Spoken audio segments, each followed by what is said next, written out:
Assalamualaikum warahmatullahi wabarakatuh. Innal hamdalillah nahmaduhu wa nasta'inuhu wa nastaghfiruh wa na'udzu billahi min syururi anfusina wa min sayyiati a'malina. May yahdihillahu fala mudhillalah wa may yudlil fala hadiyalah. Asyhadu an la ilaha illallah wa asyhadu anna Muhammadan abduhu wa rasuluh.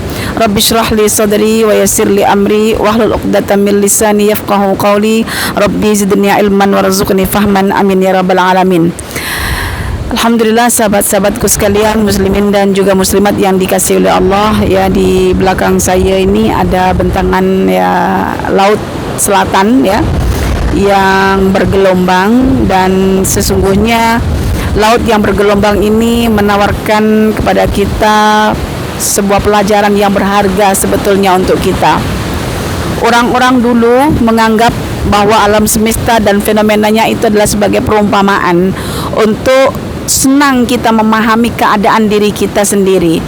Contohlah, orang-orang dulu mahir berliterasi dengan alam semesta bagi memahami satu kebijaksanaan. Tapi kalau sekarang ini agak susah ya orang memahami alam semesta itu dengan dijadikan sebagai tamsilan-tamsilan yang boleh mengajarkan kebijaksanaan ya.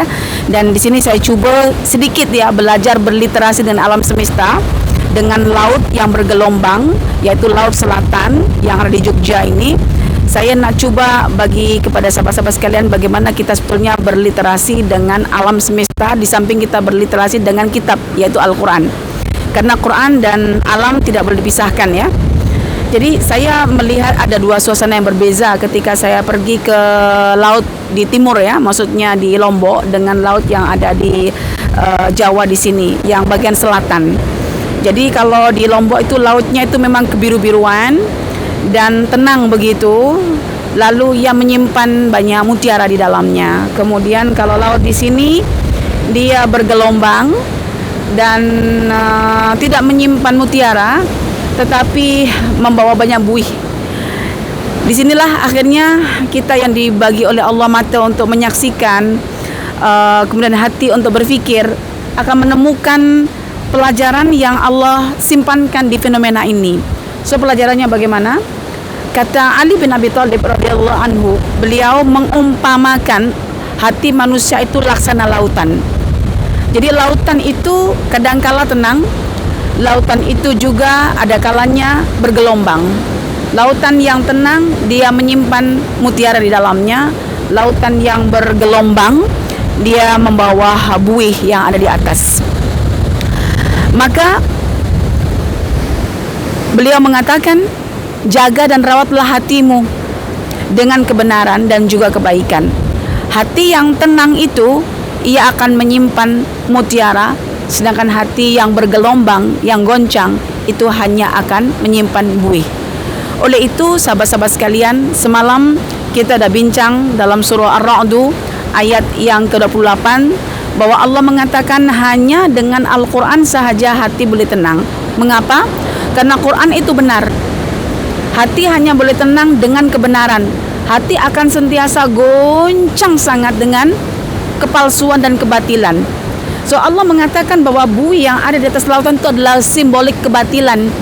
Sedangkan benda yang berharga di dasar lautan itu adalah simbolik dan kebenaran. Benar itu sifatnya akan tersimpan di dasar dan berat, sedangkan kebatilan itu hanya terapung-apung di atas. Kalau kita memperhati dalam pasaran, value itu tidak diletakkan pada buih, tetapi value itu hanya diletakkan kepada mutiara. So, kalau kita pergi ke Lombok misalnya, kita akan jumpa namanya tempat-tempat pel. Sama ketika kita pergi ke Sampurna Sabah gitu, juga ada pel di sana. Tapi kalau di sini tidak ada pel begitu ya, tidak ada mutiara. Jadi sahabat-sahabat sekalian, jangan kita menganggap bahwasannya fenomena ini kebetulan. Oh, bergelombang ya, sudah bergelombang begitu saja. Kita nak healing lah begitu. Tidak. Ini laut tetap laut. Kalau kita tidak menyentuh laut dengan ayat-ayat Allah, dia tidak akan menjadi satu ketenangan dalam hati kita. Karena itu sebetulnya lautan menyimpan banyak pelajaran berharga. Cuma saya hanya menjelaskan satu poin sahaja, di mana ketika saya berinteraksi dengan laut selatan yang bergelombang begini, Saya melihat bui-bui. Coba perhatikan bui-bui yang terapung-apung begini. Ada tak orang mencari bui? Tak ada. Ada tak orang menjual bui? Tak ada. Tetapi orang hanya mencari yang berharga. Bila berharga itu terletak dekat dalam, maka kena menyelam. So, dari sinilah akhirnya sahabat-sahabat kita belajar satu perkara. Hidup itu bukan untuk fokus dengan perkara luaran. Karena jika kita memperindah luaran kita, orang mencintai kita hanya sebatas mata memandang. Tetapi kalau hidup itu kita memperbaiki hati kita, ketulusannya, keikhlasannya, maka orang mencintai kita sampai dunia tertutup mata pun orang akan tetap mencintai kita. Karena itu apa yang ada di permukaan hanya orang awam yang melihatnya, tetapi apa yang ada di dasar lautan hanya orang berilmu yang boleh melihatnya. Untuk menyelam saja kena ada ilmu, tetapi untuk melihat permukaan orang tak payah berilmu pun boleh melihat. Itu perbezaan antara zahir dan batin. Maka orang dahulu mengutamakan yang batin, baru melengkapkan dengan yang zahir. Seorang healing semasa hanya mencari tampilan yang zahir. Karena itu bila kita nanti bersafari Qurani bersama saya dan juga Abu Ilkia, kita bukan hanya melihat tampilan zahir, tetapi kita akan melihat dari sisi batin, karena manusia itu ditentukan oleh kualiti batinnya, bukan zahirnya. Buktinya ada di sini, orang tidak mencari bui, tapi orang mencari mutiara. Bagaimana dengan kita saat ini? Nak jadi mutiara ke? Nak jadi bui? Maka kita yang akan menentukan jawaban itu semuanya. Jumpa lagi dengan objek-objek yang lain bersama saya pada hari yang ketiga ini ya. Kita pantau-pantau lokasi dekat Jogja.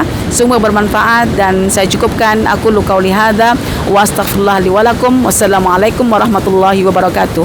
Jangan lupa ikuti Safari Kundasang nanti pada bulan Januari.